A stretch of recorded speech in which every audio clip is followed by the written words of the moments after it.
안녕하세요. 안녕하세요. 반갑습니다. 반갑습니다. 사랑합니다. 사랑합니다.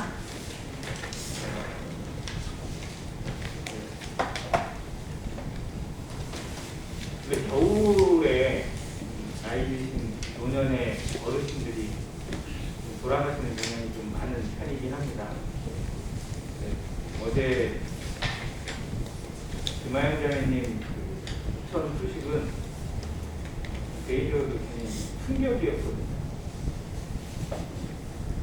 같이 모임 생활을 하시진 않았지만 제가 시골이 강수 번합이고 남은 교회가 자매도 그 출신이고 오가는 길에 항상 들리는 곳이고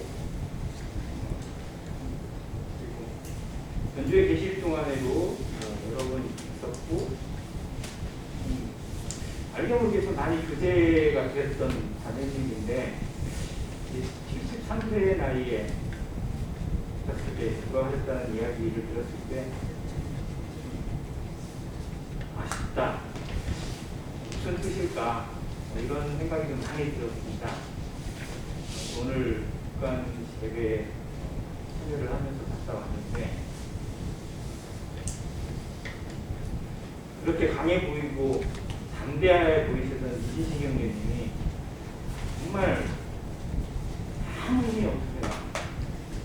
그냥 바닥에 주저앉아 계시는데 뭐라 위로를 어떻게 드리기가 참 어렵다는 생각이 좀 많이 들었습니다.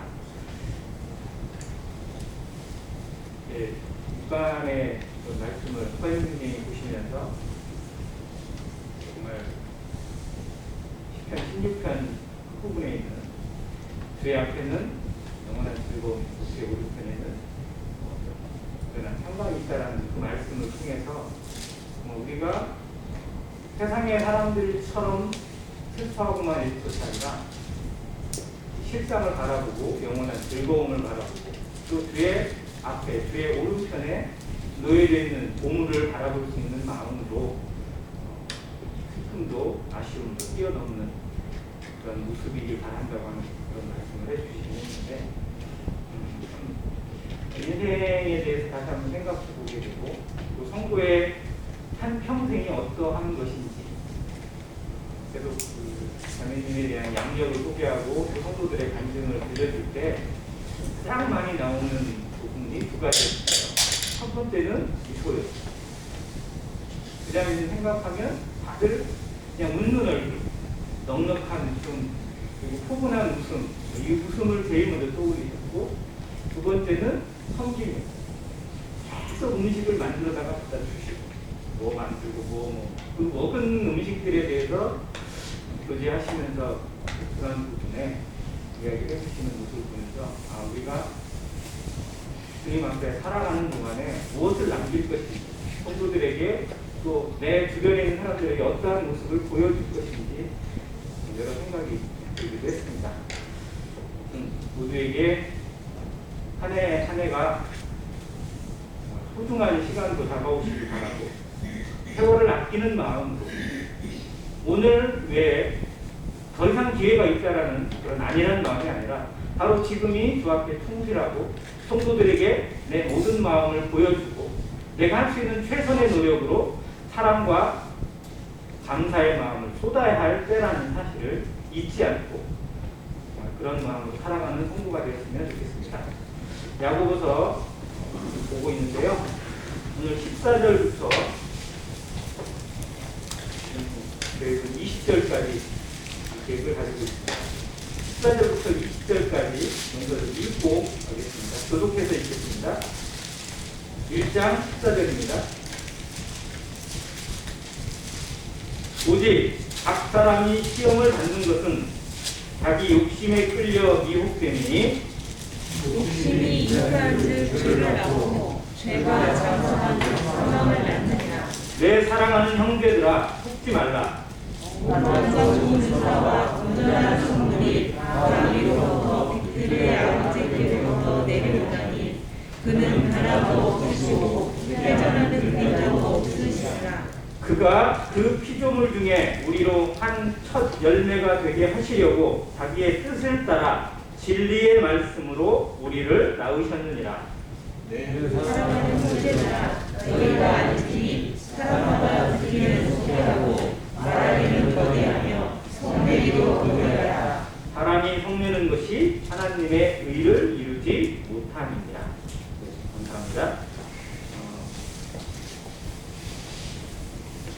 두 가지 정도의 어떤 주제가 말씀이 될 것 같은데, 첫 번째 부분은 욕심이 잉태한 죄를 낳고 죄가 장성한 사망을 낳느니라는 이 부분의 말씀을 통해서 이렇게 말씀하신 야고보의 의도가, 또 주님의 의도가 무엇인지를 한번 살펴보기 원합니다. 사람이 시험을 받는 부분, 즉 야고보서 1장은 계속 시험과 환난과 고난에 대한 인내, 그리고 인내를 온전히 이루라는 말씀으로 계속 주장해주고 있는데, 또 다른 부분이 있다는 거죠. 시험이 하나님이 주시는 연단과 성숙을 위한 시험이 있는가 하면 그렇지 않은 시험에 대해서 이야기를 해주고 있습니다. 이 시험은 헬라어 원어로도 잘 듣는다. 피라도라는 단어가 쓰여서 유혹, 미혹이라는 단어로 해석이 됩니다. 그러니까 이렇게 시험을 받는 것은 하나님으로부터 받는 게 아니라 누구로부터? 자기 욕심에 끌려서 미혹되는 것이다. 결국 사람이 넘어지고 사람이 실수하게 되고 그리고 파멸에 이르게 되는 모든 것들이 결국은 이 욕심으로부터 시작되어지는 거고, 결국 이 욕심의 근원이 어디에 있느냐? 바로 하나님을 떠난 결과에 있다는 것을 보여줍니다. 욕심이 잉태한 즉 죄를 낳고 죄가 장성한 즉 사망을 낳느니라. 이건 저희가 복음을 전할 때, 또 복음 교제와 상담을 할 때 정말 많이 사용되는 말씀입니다. 욕심이 없는 사람이 없고, 그 욕심으로 말미암아 죄가 세상에 들어오고, 그 죄로 말미암아 결국 사망이 오게 되었다라고 얘기해주고 있습니다. 이 욕심이라는 부분을 또 이게 죄로 발전되어지고 또 거기서 사망으로까지 이어지는 모습을 보면서 이 사람 안에 들어오는 것은 그냥 그대로 멈추지 않는다는 겁니다. 이건 계속해서 장성하게 되고 계속 자라게 된다는 것입니다. 결국 무엇을 키우고 무엇을 자라게 할 것이냐가 우리의 결단에 달려 있다는 것입니다. 욕심으로 계속 머물게 되고 감정에 머물게 되고 자기 생각에 머물게 되면 그것으로 말미암아 끊임없는 죄가 우리를 계속 지배하게 되고, 그 죄로 말미암아 하나님과의 모든 관계가 파괴되고 사망이 지배하게 되는 불행이, 정말 비극이 찾아오게 되어 있습니다.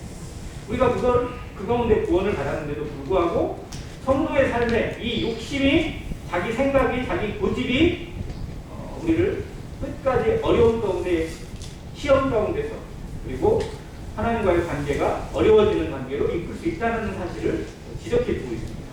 이 말씀을 한번 바꿔서 한번 해석해봤어요.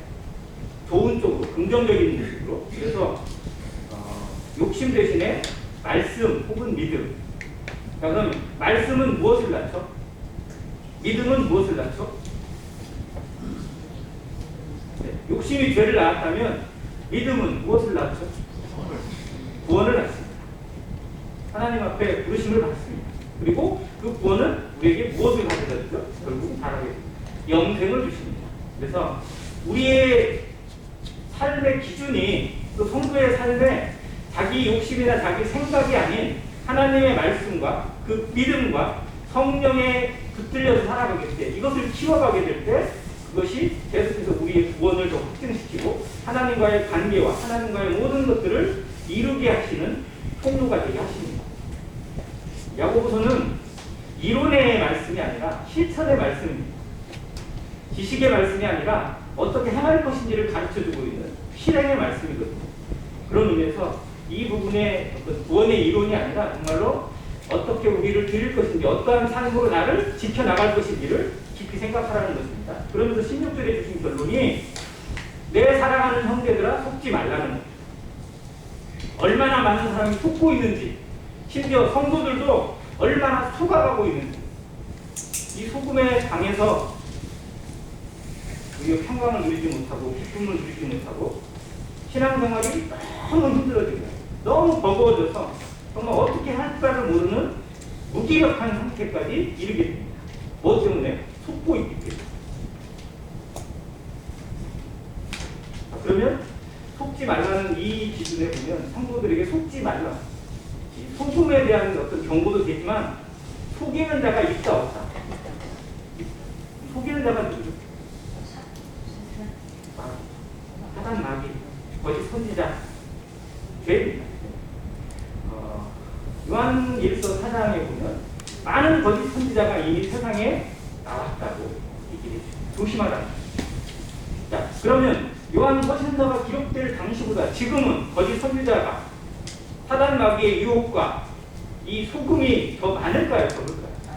훨씬 더 교묘하고 훨씬 더 많습니다. 언제든지 속을 수밖에 없는 환경들이 우리 주변에 널려 있어요. 성도가 눈을 똑바로 뜨지 못하면, 정신을 똑바로 차리지 못하면 휘둘리게 되어 있다는 겁니다. 성도의 삶이 하루 24시간 주어지고 인생 가운데 주어져 있는 시간들이 이 속음에 휘둘려져서 방치되어지고 낭비되어지고 허비되어지는 삶으로 전락할 수도 있습니다. 속지 말라는 겁니다. 내가 얼마나 속고 있는지. 예전에 속아가지고 정말 마귀에 따라서 마귀 따라 지옥 갈 뻔했던 인생이 구원받았는데 그걸 깨닫고 그 가운데 기쁨을 누리고 그 가운데 찬양과 감사와 헌신으로 살아가도 시간이 부족한데 또 속아요. 또 발목이 잡혀서 인생을 또 끌고 갑니다. 어디로 가는지도 모른 채 다람쥐 쳇바퀴듯이 돌아가고 있는 신앙생활이 우리 가운데 너무 많다는 겁니다.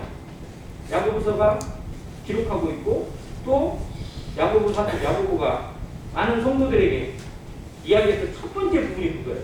흩어져 있는 지파들에게 문안한다고. 곤란 중에서 어려움을 겪고 있고 정말 어찌할 바를 모르고 있는 그런 연약한 성도들을 향해서 이 서신을 주고 있습니다. 우리에게 이런 성도들이 얼마나 많은가요? 아니, 나는 그럼 얼마나 강할까요? 나는 이 말씀에 대해서 아무런 해당도 되지 않는다고 누가 자부할 수 있겠습니까? 우리 역시 정말로 수많은 속음 가운데서 속이는 것에 당해가지고 오히려 시간을, 인생을 허비하는 뿐만 아니라 에너지도 소비하고 오히려 관계를 깨뜨리는 일도 얼마나 자주 많았는데 한번 생각해 보시겠습니다. 속지 말라는 겁니다. 자, 그러면 17절에 이 부분에 대한 대안이 나오는데요.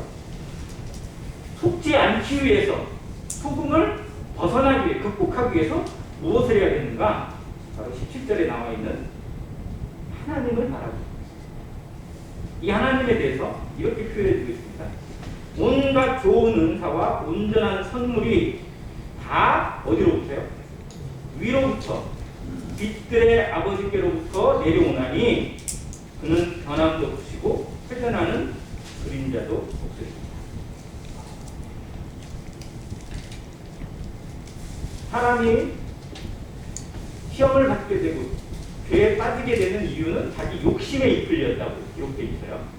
그러면 욕심에 이끌리지 않고 자기 감정에 휘둘리지 않으려면 결국은 우리가 바라봐야 될 것은 하나님밖에 없고 하나님의 말씀밖에 없고 위를 바라보는 골로새서 3장 1절의 이 부분을 너무나 정확하게 말씀해요.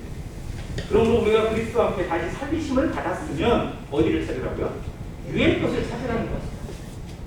위의 것을 생각하고 어디를 생각하지 말라? 땅의 것을 생각하지 말라고 하셨어요. 우리의 눈이 위보다도 오히려 땅을 많이 봅니다. 하나님보다 사람을 더 많이 봐요. 그래서 시험받고 그래서 욕심에 이끌려서 비교하고 판단하고 정죄합니다. 얼마나 수시로 넘어지는지 우리의 삶에서 이 부분을 찾아야 돼요. 그래서 바꿔가야 돼요. 하나씩 하나씩. 더디더라도 이 일에 온 힘을 기울여야 돼요.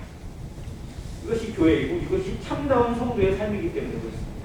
하나님만 바라보면 하나님을 향해서 우리의 시선이 고정되어 있기만 하면 실제로 성도에게는 아무 문제가 없어요. 문제될 게 없습니다. 그렇지 않은가요? 아무런 극심한 환난 가운데도 정말 아무것도 없는 상황 가운데도 하나님만 바라보고 있는 성도는 평안을 누리고 감사합니다. 우리의 시선을 너무 자주 뺏기고 너무 잘 속아서 정말 피로 변덕스럽고 삶의 하루하루가 정말 움푹짐푹 하는 경우가 너무 많습니다. 사이클이 너무 쉽게 막 돌아가요. 좀 여유가 없어요. 뭐 이런 모습을 한번 야고보서 여기 있는 것 중에 자, 위로부터 빛들의 아버지부터 내려오는 것을 두 가지로 설명을 했는데요. 첫 번째는 온갖 좋은 은사, 두 번째는 온전한 선물입니다. 여기 조금 성경을 대하다가 좀 구분해야 되는 게 뭐냐면 은사라는 단어인데요. 우리는 은사를 떠올리면 그것은 성령의 은사를 이렇게 생각을 해요. 그런데 신약 성경에 이 은사를 표현하는 헬라어 단어가 두 단어입니다. 첫 번째는 우리가 알고 있는 성령의 은사, 각 사람에게 나눠주신 재능과 어떤 그런 맡기신 부분에 대한 은사는 헬라어로 카리스마타입니다. 카리스마라고 우리가 부르는 단어예요. 이건 성령이 주시는 각 사람에게 따로따로 구분되게 나눠주는 거고요. 여기에 나와 있는 은사는 단어 자체가 보이스입니다. 다른 단어예요. 이건 그야말로 선물이에요. 은혜로 주신 선물이라는 뜻입니다. 이게 은혜, 은자, 선물 사자거든요. 대부분의 성경의 많은 부분의 은사, 은총, 은혜 이 부분이 같은 단어입니다. 그래서 꼭 구분할 필요가 있어요. 예를 들면 로마서 6장 23절에 로마서 6장의 결론이 나오는데 죄의 싹은 사망이요. 그 다음에 뒤에 뭐가 나오죠? 하나님의 은사는 우리 주 그리스도 예수 안에 있는 영생이라고 표현했어요. 죄의 싹이라는 죄는 죄의 대가죠. 죄의 결과, 죄의 마지막이 사망이라고 되어 있고 하나님의 은사라고 되어 있는 부분은 하나님은 대가를 뛰어넘어서 은혜로 주신 선물이다. 이게 예수 그리스도를 주셨고 그리스도 안에 있는 영생을 주셨고 이 부분으로 은사라는 단어가 같은 단어입니다. 자, 하나님이 우리에게 주시는 게 성령의 은사뿐만이 아니에요. 그보다 훨씬 더 많은 것들을 주십니다. 자, 로마서 8장에서 저희가 가끔 대하는 부분이기도 한데 아들을 아끼지 않고 내어주시니가 어찌 그 아들과 함께 좋은 것을 은사로 주지 않겠느냐라고 하는 은사도 이 보이 있습니다. 은혜로 주는 선물이에요. 풍성히 부어주시는 선물입니다. 성령의 은사뿐만 아니라 하나님이 주는 모든 것을 포함하고 있어요. 우리는 하나님부터 받을 준비가 얼마나 되어 있는지 살펴야 합니다. 하나님은 주실 준비가 되어 있어요. 무한정 주실 준비가 되어 있고 다 얘기되어 있습니다. 중요한 건 사람들이 받을 준비를 안 합니다. 가끔 이걸 수도꼭지에 비유를 하는데요. 각 집에 수도꼭지가 있어요. 또 요즘은 뭐 돌리지도 않아요. 요즘은 수도 그냥 어떻게 하죠? 이게 이것만 올리면 땡해요. 옛날에는 막 이거 일일이 막 돌렸잖아요. 지금은 더 편해요. 더 간단해요. 올리면 탁 열리고 그냥 내리면 그냥 다 닫히게 되어 있습니다. 자, 그런데 자, 내가 올려서 물이 나오는 건지 내가 올리면 물이 막 끌려서 와서 나오는 건가요? 물은 어떻게 되어 있어요? 자, 저장부터 시작해서 다 거쳐가지고 어디까지?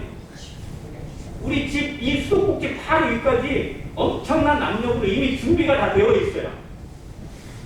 모든 게 다 준비되어 있는 상태에서 나는 뭐 하는 겁니까? 그냥 열기만 하는 거예요, 그냥. 하나님의 은사가 이런 상태로 준비되어져 있습니다. 교회를 향해서 성도를 향해서 나에게 주시고자 하는 하나님의 마음이 얼마나 많을지 그리스도가 우리에게 부어주고 싶은 하나님의 은혜와 선물이 얼마나 많은지 한번 생각해보고 묵상해 봐야 돼요. 그런데 그것에 대한 생각이 나에게 집중이 되려면 어디를 찾으라고요? 위의 것을 봐야 돼요. 하나님께 집중해야 거기에 이 수도꼭지에 집중합니다. 그런데 눈이 단 데 들어가 있고 마음이 단 데 들어가 있고 세상에 들어가 있고 사람들에게 들어가 있고 자기 자신에게만 머물러 있을 때에는 수도꼭지를 열 생각도 않고 왜 물이 없냐, 왜 없느냐라고 없는 것만 찾습니다. 성도가 감사를 잃어버리는 순간에 신앙은 메마르게 되어 있어요. 감사가 윤활기예요. 감사를 지키는, 감사가 늘 나오고 범사에 감사할 수 있는 마음, 하나님을 집중합니다. 예배의 마음처럼, 기도의 마음처럼 하나님께 집중이 되어 있으면 우리 몸에, 우리 삶에 계속해서 윤활기가 적절하게 흘러가게 돼요. 잘 흘러가게 되어 있어요. 부드럽게 흘러가게 되어 있습니다. 근데 이게 막히니까 뻑뻑해요. 갈 때마다 소리가 나고 막 나중에는 막 부러질 것 같아요. 소음만 나. 너무 힘들어. 억지로 신앙생활 하는 거. 나만 이렇게 고생하는 거. 남들하고 계속 비교만 하고. 이런 모습들 자체가 속고 있는 겁니다. 하나님은 우리 이렇게 기도하지 않으세요. 자기 스스로 혼자 빠져가지고 이렇게 되는 겁니다. 아무튼 이것을 이 말씀에서 다시 한번 생각하고, 그분은 변함이 없으십니다. 그리고 참 놀라운 표현인데, 회전하는 그림자도 없으세요. 자, 지구상에 있는 모든 물건들은 해 아래서 다 그림자가 있습니다. 그림자가 없다는 건 무슨 의미일까? 그림자가 없다는 건 빛 본체라는 겁니다. 해는 그림자가 없어요. 왜? 해가 빛이니까. 해의 빛을 받는 존재는 다 그림자가 나옵니다. 하나님은 빛 그 자체이십니다. 모든 것을 다 능히 주시고도 남는 그분이십니다. 그래서 그분께서 우리를 얼마나 좋은 것들로 채워주시고 이루하시고 붙들고 계시는지를 느끼고 경험하고 배워야 합니다. 그러려면 위를 봐야 돼요. 위의 것을 찾아야 돼요. 수시로 계속 쉬지 말고 기도하라고 하신 이유가 무엇일지, 범사에 감사라고 하신 것이 왜 하나님의 뜻일지 우리가 조금만 더 묵상하고 생각하면 지금 주어지는 환난 가운데 오는 불평이나 원망이나 시비나 이런 것들이 내 안에서 가끔이 식혀져 가고 있어요. 이겨내는 비결은 하나님을 바라보는 거예요. 그 문제에 집중해서는 아무 일도 일어나지 않습니다. 오히려 더 관계만 아파요. 하나님 앞에 우리의 시선을 돌리는 이 아름다운 신앙이 되기를 바랍니다. 18절에 그가 그 피조물 중에 우리로 한 첫 열매가 되게 하시려고 자기의 뜻을 따라 진리의 말씀으로 우리를 자, 하나님께서 우리를 어떻게 세상에 등장시키고 부르시고 이 땅 가운데 두셨는가? 무엇가 되게 하시려고요? 그가 그 피조물 중에 하나님이 모든 우주 만물을 지으셨잖아요. 하나님은 창조주시고 나머지 모든 것들은 다 피조물입니다. 근데 그 피조물 중에서 우리로 나로 뭐가 되게 하신다고요? 한 첫 열매가 되게 하시려고. 이 첫 열매를 조금 좀 묵상하십니다. 첫 열매는 첫 번째 열매일까요? 아니면 가장 좋은 열매일까요? 문자적으로 보면 두 가지 다 포함되어 있어요. 그런데 의미적으로 보면 두 번째, 가장 좋은 열매, 최고의 열매. 하나님은 우리를 피조물로 그냥 다른 피조물과 똑같은 상태로 두시고자 부르시지 않았어요. 무엇으로? 하나님의 형상대로 지으셨고 하나님의 자녀로 부르셨고 하나님처럼 관계를 하시기 위해서 부르셨습니다. 이게 첫 열매에 포함되어 있습니다. 우리는 만물 중에서 조금 뛰어난 존재가 아닙니다. 만물의 으뜸입니다. 만물의 중심일 뿐만 아니라 하나님의 마음이 담겨있는 하나님의 걸작품입니다. 첫 열매, 최고의 열매입니다. 어린아이들만 부르는 걸작품 찬양이 아니라 정말 성부가 나를 어떻게 사랑하시고 얼마나 존귀한 존재로 불러주시기, 얼마나 높고 존귀하고 아름다운 존재로 다듬기 위해서 불러내셨는지. 그런데 그 불러내셨다는 표현을 낳으셨다고 표현해요. 예수 그리스도의 십자가, 산고의 고통, 세상의 고통, 정말 나를 낳기 위해서, 나를 잉태하고 나를 이 세상 가운데 하나님의 말씀 가운데 잉태하시기 위해서 정말 그리스도가 어떠한 고난을 참으셨고 어떠한 수치와 모욕을 다 견디시고 침묵 가운데 십자가로 승리하셨는지를 생각해보게. 내가 어떤 존재인지, 내가 하나님 앞에 얼마나 존귀하고 아름다운 존재인지를 잊지 말아야, 속지 말아야 됩니다. 나의 가치를 다시 한번 회복하게 될 때, 내가 얼마나 존귀한 인생인지 하나님 앞에 찾게 될 때 우리는 그 따구리가 시험에 쉽게 뚫리지 않고 존귀함을 지켜나갔습니다. 다음 부분인데요. 빨리 가겠습니다. 내 사랑하는 형제들아, 전에도 얘기했지만 야고보서는 내 사랑하는 형제들아, 내 형제들아 이 표현이 정말 많이 나옵니다. 이게 15번 나와요. 참 야고보 사도가 이 수신자들을, 형제들을, 고난 가운데 있고 어려움 가운데 있는 형제들을 향한 마음이 어떠했는지를 이 부분에서 많이 생각합니다. 자, 그러면 야고보의 마음만 그럴까요? 그 마음은 그럼 누구의 마음이에요? 하나님의 마음. 하나님의 우리를 향해서 내 사랑하는 형제들아, 내 사랑하는 자매들아, 내 사랑하는 안행교회 성도들아, 이렇게 부르고 계세요. 얼마나 마음에 간절함으로, 얼마나 따뜻함과 온유함으로 부르고 계시는지를 성경을 통해서 우리가 느끼게 되길 바랍니다. 이 말씀을 드릴 때 그냥 글이 아니라 하나님의 마음으로 우리에게 다가와서 우리에게 속삭여 주시고 우리에게 어루만져 주시면서 우리 감정을, 우리 속사람을 계속 터치하고 계시는 하나님의 손길을 느끼게 되길 바랍니다. 너희가 알지니 사람마다 세 가지가 나옵니다. 사람마다 뭐 하고요? 첫 번째, 듣기는 속히 하고, 그다음 말하기는 더디하고, 세 번째, 성내기도 더디하고. 잘 되죠? 잘 되시죠? 이게 잘 되면 정말 우리는 온전한 자가 됩니다. 정말로 말은 단순한데 어떻게 보면 방법 간단하거든요. 근데 이게 정말 안 되더라고요. 원래 간단한 것이 진짜 안 돼요. 듣기는 속히 하고 잘 듣잖아요. 귀도 두 개나 있으니까 잘 들을 수 있는 모든 여건은 갖춰져 있습니다. 그런데 잘 들으려고 하지 않고 일단 그 다음에 두 번째, 말하기는 더디하라고 합니다. 가끔 하는 표현인데요. 자, 입의 기능 중요한 거 두 가지가 있어요. 입의 기능, 먹는 것과 말하는 것. 한 입에 두 기능을 주신 이유가 뭘까? 절제하는, 먹는 것도 절제하고 말하는 것도 좀 절제하라는 겁니다. 근데 중요한 건 사람이 이걸 한꺼번에 다 알려야 돼요. 말하기, 먹으면서 계속 말하고요, 말하면서 계속 먹어요. 하지 말라는 건 계속 찾아가는 것 같아요.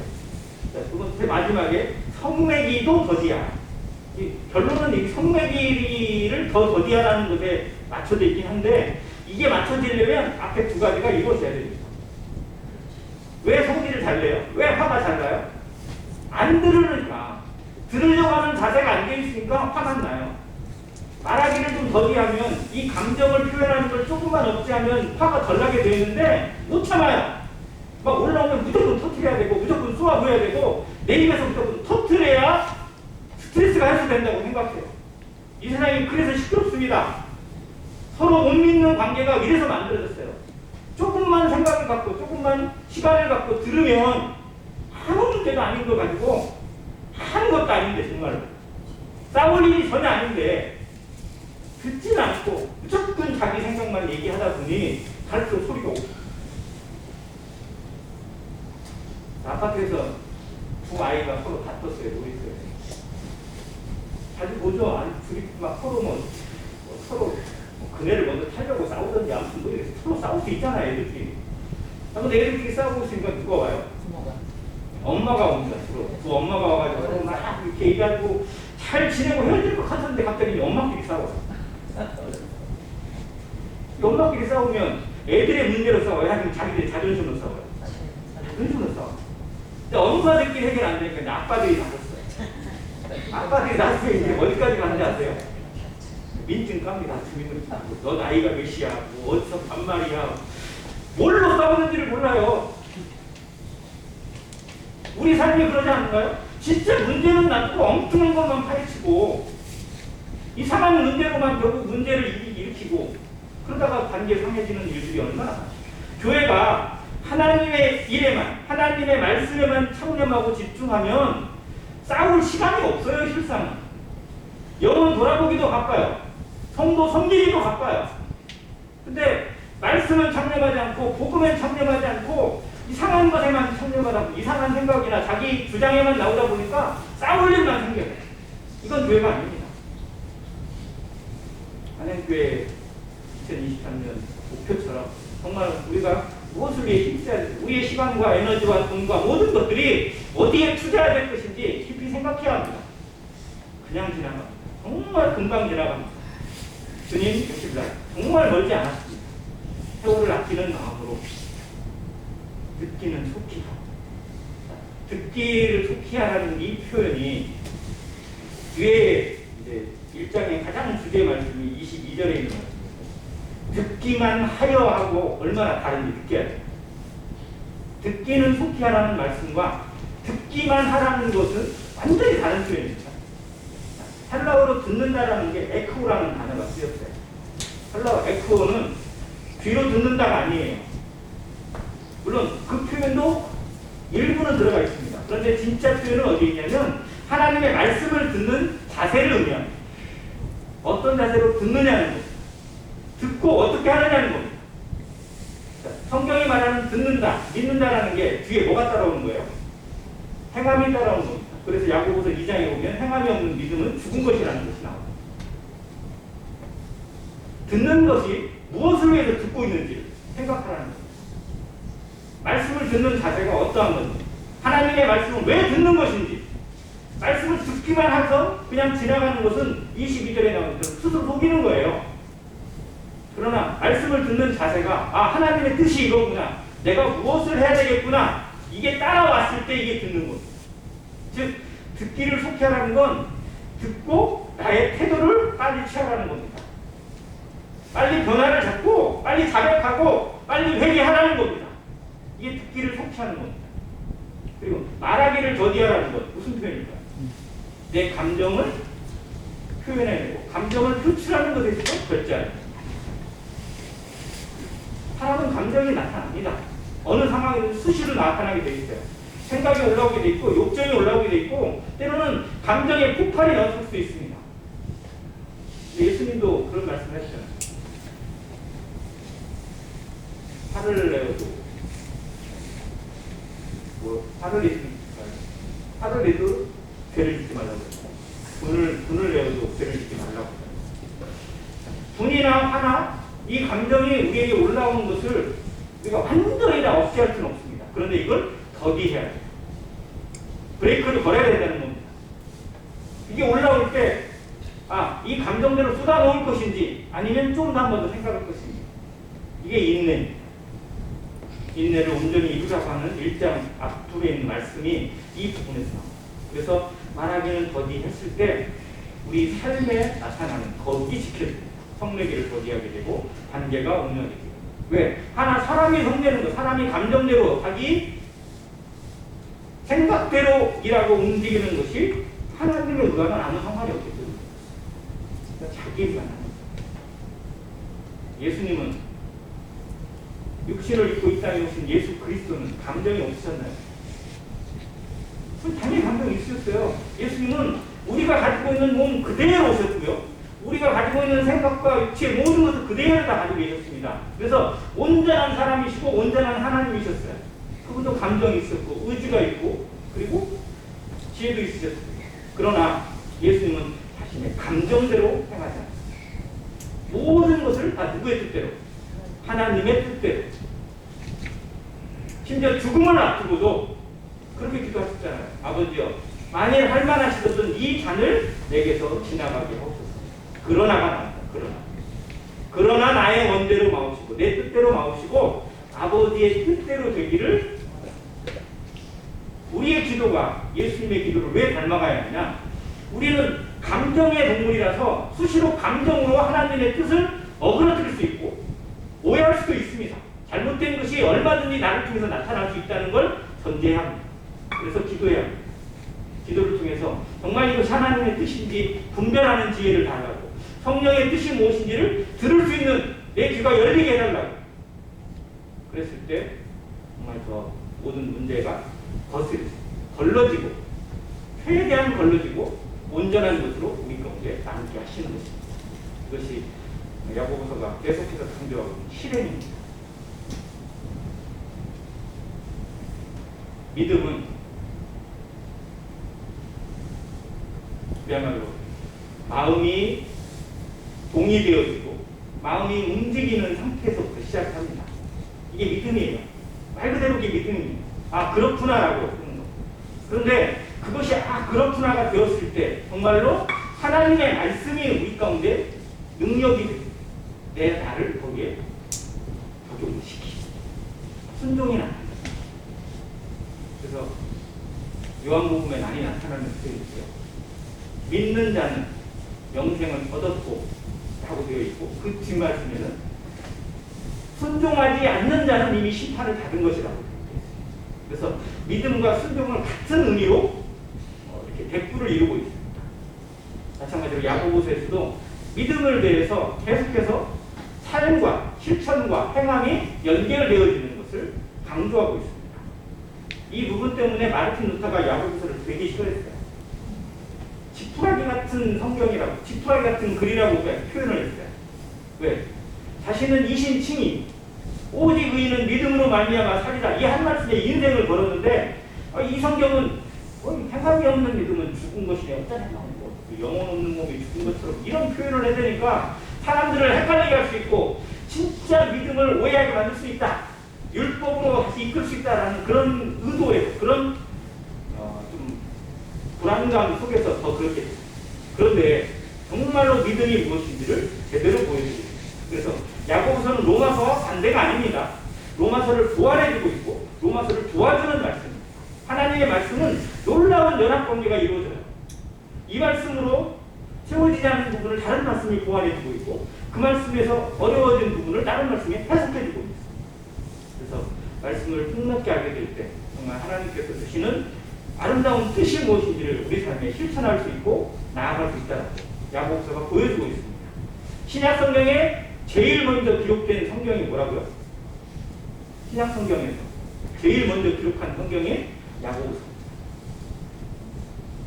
지금 정말 놀라운 위치를 차지하고 있어요.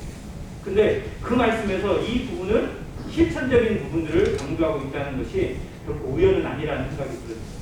왜냐하면 신앙은 삶입니다.